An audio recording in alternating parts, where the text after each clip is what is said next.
پاکستان کے آئین کے مطابق یہ ریاست کی ذمہ داری ہے کہ وہ عوام کو صحت اور روزگار کے مواقع فراہم کرے، لیکن کبھی خانہ جنگی یا محدود وسائل کے باعث جب یہ ممکن نہ ہو تو این جی اوز ایسے منصوبوں میں مالی مدد فراہم کرتی ہیں جسے حکومتی وقت اپنی پالیسی کو مد نظر رکھتے ہوئے انہیں محدود اجازت فراہم کرتی ہے۔ ان بین الاقوامی این جی اوز پر قدغن لگانے سے پہلے یہ جان لینا ضروری ہے کہ این جی اوز اداروں کا تصور بذات خود برا نہیں، بشرطے کہ ان کے اہداف پر گہری نظر سے غور کیا جائے۔ دنیا کی بڑھتی ہوئی آبادی، خانہ جنگی اور لوگوں کو ان کے جائز حقوق نہ ملنے کے باعث صحت، تعلیم، غربت اور سماجی شعور سے متعلق مسائل گمبھیر شکل اختیار کر چکے ہیں۔ اس بنا پر حکومتوں کے لیے یہ ممکن نہیں رہا کہ وہ سرکاری سطح پر تنہا یہ مسائل حل کر سکیں۔ اس پس منظر کو مد نظر رکھتے ہوئے این جی اوز کے قیام کا رجحان کسی نیک مشن سے کم نہیں، لیکن بدقسمتی سے یہ نیک مشن اس وقت معاشرے کے لیے عذاب بن جاتے ہیں جب ان کے ظاہری اہداف کے پیچھے خفیہ مقاصد بھی دبے پاؤں چلے آتے ہیں۔ یہ این جی اوز ترقی یافتہ ممالک کے فنڈز،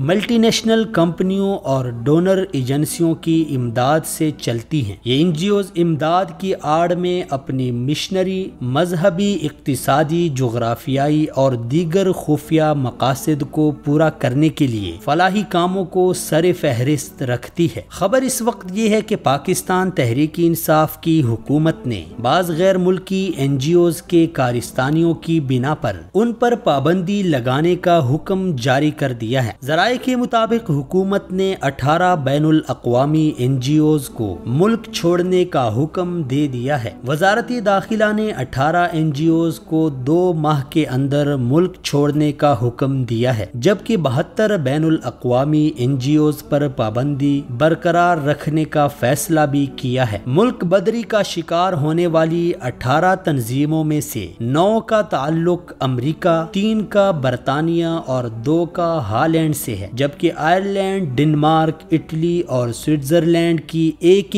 تنظیم بھی شامل ہے۔ حکومت نے 141 این جی اوز کو پاکستان میں کام جاری رکھنے کی اجازت دی ہے، جن میں 66 غیر ملکی این جی اوز بھی شامل ہیں، جبکہ 72 این جی اوز کے کاغذات کو نامکمل قرار دے کر انہیں کاغذات مکمل کرنے کے لیے مہلت دی گئی ہے۔ 68 انٹرنیشنل این جی اوز نے پاکستان کے قواعد و ضوابط کے تحت کام کرنے کا اعادہ کیا ہے۔ واضح رہے کہ سال 2017 کے ابتدا سے ہی مسلم لیگ کی حکومت نے صوبے میں این جی اوز کے خلاف بڑی سطح پر کارروائی کا آغاز کیا تھا، جن میں 27 این جی اوز کی رجسٹریشن منسوخی کا فیصلہ کیا گیا تھا۔ ملک بدر کی جانے والی این جی اوز کے بارے میں انکشاف ہوا ہے کہ یہ فلاح و بہبود کے نام پر ملک دشمن کارروائیاں کرتی پائی گئی ہیں۔ یہ این جی اوز ملک کی سلامتی کے خلاف کارروائیوں، فاٹا میں سیکیورٹی فورسز کی نقل و حرکت اور پاک افغان بارڈر پر اہلکاروں کی تعیناتی کی جاسوسی میں ملوث ہیں۔ یہ تنظیمیں ملک دشمن ایجنسیوں کے لیے ڈیٹا مرتب کرتی ہیں، بلوچستان میں مقامی لوگوں کو بغاوت پر اکساتی رہی ہیں اور مذہبی منافرت پھیلانے میں بھی ملوث ہیں۔ انہوں نے حساس مقامات کے قریب مذموم مقاصد کے لیے دفاتر قائم کیے ہیں، سروے کا لبادہ اوڑھ کر ملک دشمن ایجنسیوں کے لیے معلومات اکٹھی کی، جبکہ پاکستانی اقدار کو خراب کرنے کی بھی کوشش کی ہے۔ بین الوزارتی اسپیشل کمیٹی نے ان این جی اوز کی اپیلیں مسترد کی ہیں۔ وزارت داخلہ نے حساس اداروں کے ذریعے این جی اوز کی مانیٹرنگ مزید سخت کرنے اور گراؤنڈ چیک جاری رکھنے کا فیصلہ کیا ہے۔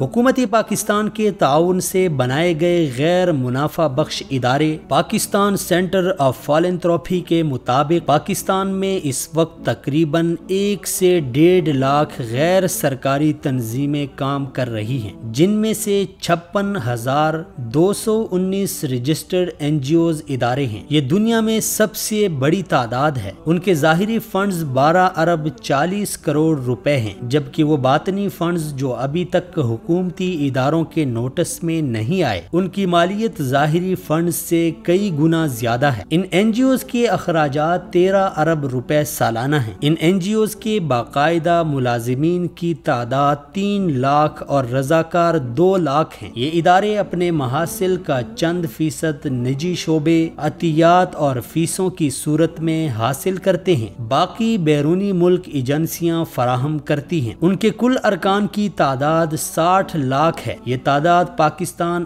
آرمی سے 10 گنا اور پولیس سے 20 گنا زیادہ ہے۔ ان تنظیموں میں سے 33,168 پنجاب، 16,891 سندھ، 35,367 بلوچستان اور 3,033 خیبر پختونخوا میں رجسٹر ہیں۔ یہ تنظیمیں 3 مختلف قوانین کے تحت رجسٹر ہوئی ہیں۔ ولنڈی سوشل ویلفیئر ایجنسیز آرڈیننس 1961 کے تحت رجسٹر ہونے والی NGOs کی تعداد 12,307 ہے۔ سوسائٹیز رجسٹریشن ایکٹ 1860 کے ذریعے رجسٹر ہونے والی تنظیموں کی تعداد 43,700 اور کمپنیز آرڈیننس ایکٹ 1984 کے تحت 905 NGOs رجسٹر ہیں۔ 2002 میں social policy development centre Karachi نے جو اعداد و شمار جاری کیے، اس کے مطابق یہ تنظیمیں اپنی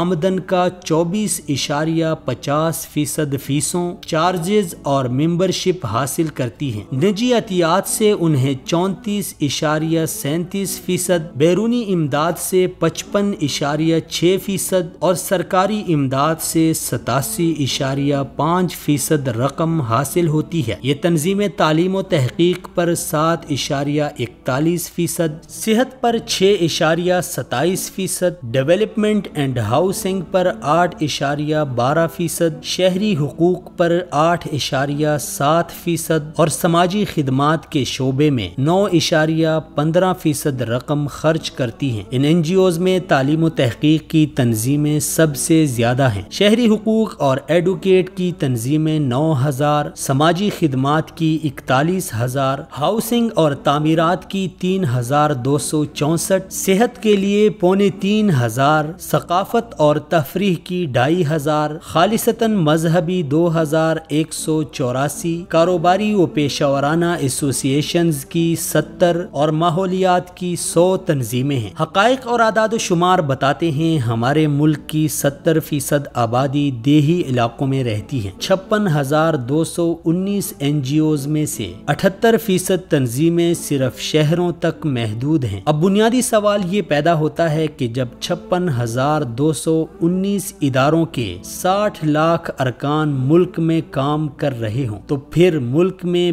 بہتری کے آثار کیوں دکھائی نہیں دیتے؟ ان کے مقاصد میں سب سے بڑا مقصد تعلیم کی فراہمی اور غربت کے خاتمے کا ہے، جس پر اب تک 10% بھی کنٹرول نہیں پایا گیا۔ آخر اتنا بڑا سرمایہ کن مقاصد کے حصول پر خرچ ہوتا ہے؟ یہی وہ بنیادی اور تشویشناک سوال ہے جس پر حکومت کو غور کرنا ہوگا تاکہ ملکی سلامتی اور تحفظ کو یقینی بنایا جا سکے۔